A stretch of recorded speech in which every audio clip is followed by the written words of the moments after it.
Thursday, September 15th, and welcome to The Advantage, where we will take you through the latest in political ads and spending. My name is Rachel Haskins. And I'm Ben Tabor. How's it going, everybody? So we are 49 days out from the election. Hard to believe. Hard to believe. So one of the biggest news yesterday was both candidates have pre-booked a lot of money. They started their pre-books on 9/8. And yesterday, both campaigns kind of did a lot of shifting with the money they had previously reserved, most of that coming on the Trump side. Right. So the Biden campaign canceled their buy in New Hampshire, as did the Trump campaign, and added money elsewhere. The Trump campaign really did a lot more reshuffling, though. Instead of just adding on top of what they had, they canceled in some places and added in others. So we want to walk through that and kind of discuss what that means for the election. So in terms of complete states that were canceled for the Trump campaign that they had previously reserved, Nevada, New Hampshire, Iowa, and Ohio were canceled, and additional money was cut in Michigan, Minnesota, Pennsylvania, and Wisconsin. So that money was cut, and then the states that were added were Arizona, Florida, North Carolina, and then Maine too, Nebraska too. Mm-hmm. So Rachel, what do you make of that?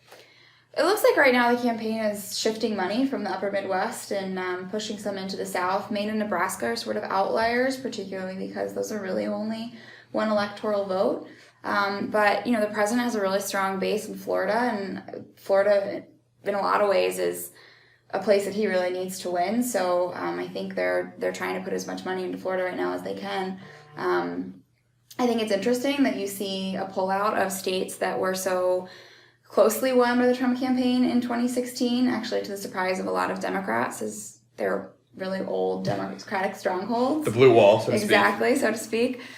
So to see them pull out of there is really interesting to me, but this was also only 1 week's worth of TV ads, and who knows, they might come back with a blitz next week. Yeah, that's very true. And so when I look at the cancellations, there's kind of two clear paths. You have Iowa and Ohio, which should be pretty safe wins this cycle for them. Mm-hmm. And then you have Nevada and New Hampshire, which were won by Hillary in 2016, and it would be more of pickups. So it kind of makes sense to cut Ohio and Iowa in those states. You probably don't need to spend there. They're probably going to win there. If they don't win there, then it's pretty much a wrap anyways, because once they've lost Ohio and Iowa, Michigan, Wisconsin, Pennsylvania are probably off the table as well. Right. But it is surprising to see that money put solely into the South and not put back into Pennsylvania and Wisconsin and Michigan.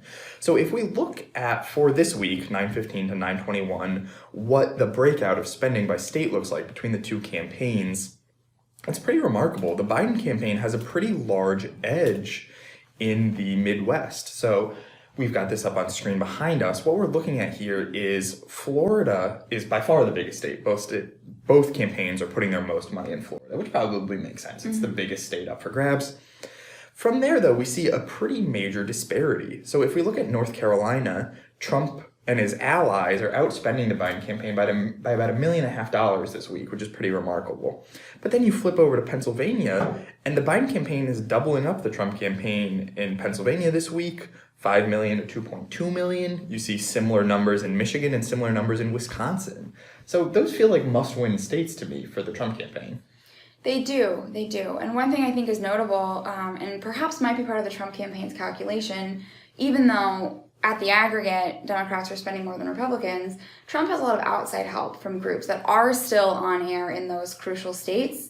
Biden's doing most of the spending in those places out of his own pocket without the help of Democratic outside groups. So again, while Democrats are spending more currently, that could be part of the calculation from the campaign, is that they're going to pour money into states that are close, states that shore up their base, states that make it look like they're doing really well in the places that they won handily in 2016. And letting their outside groups sort of pick up some of the slack in states like Michigan and Pennsylvania. My only pushback there would be that Republican outside groups have actually spent more than Democratic outside groups this week.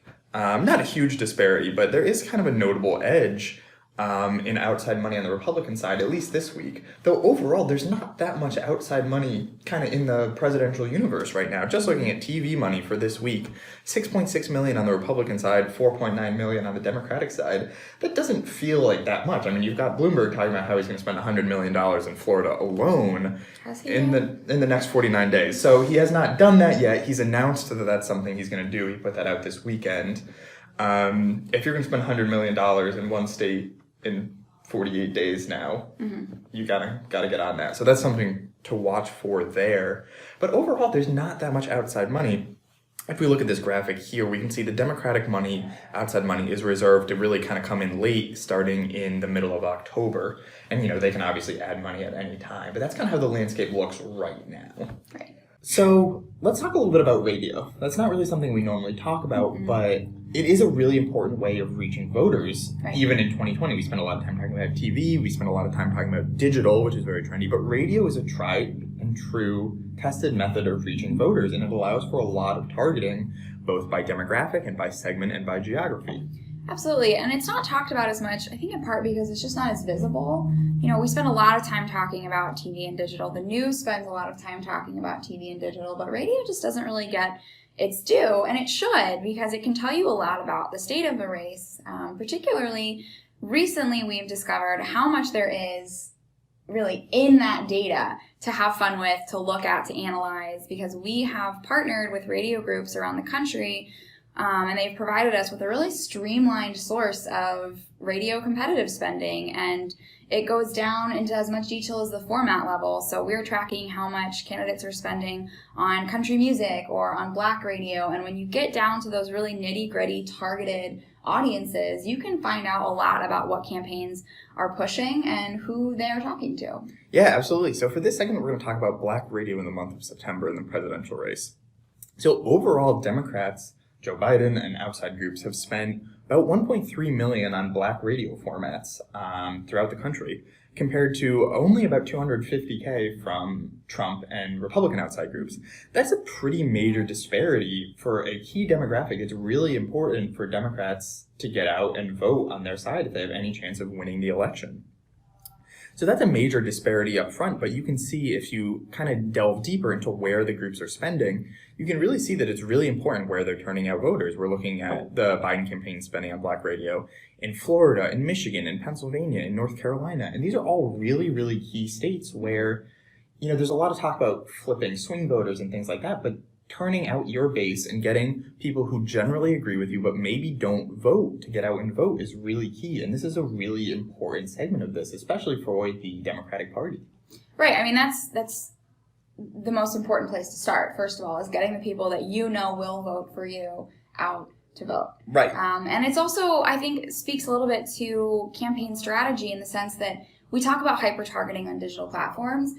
That's possible in a lot of ways on radio without all of the bells and whistles and the hoops that you have to jump through to build an audience on a digital platform. I mean, I, as, a mid-20-something woman in DC, listen to one of 3 radio stations when I'm in the car.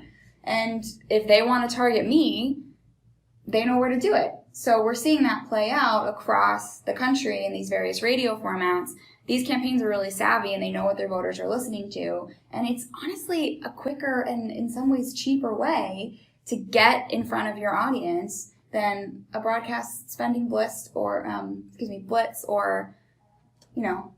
massive digital ads across Facebook and Google. Yeah, I think you're right. It's it's an important part of a synchronized multi-platform advertising campaign that you just need to have in 2020. It's easy to talk about the super targeted digital, but broad format TV and then radio is all an important aspect in a multifaceted campaign that allows you to reach voters who maybe don't watch a lot of TV or aren't on Facebook, and this allows you to reach those voters. And it does confirm what I think we've been seeing throughout this cycle, that contrary to what we might believe, reading the news or living most of our lives online, traditional media is still a really, really good way to get in front of your audience. That's exactly right. So we have a lot to keep an eye on. If you have any questions in the meantime, you can reach out to Ben at the email listed below, and we will be back next week with whatever the next big story is. All right, everybody. Good week, everybody.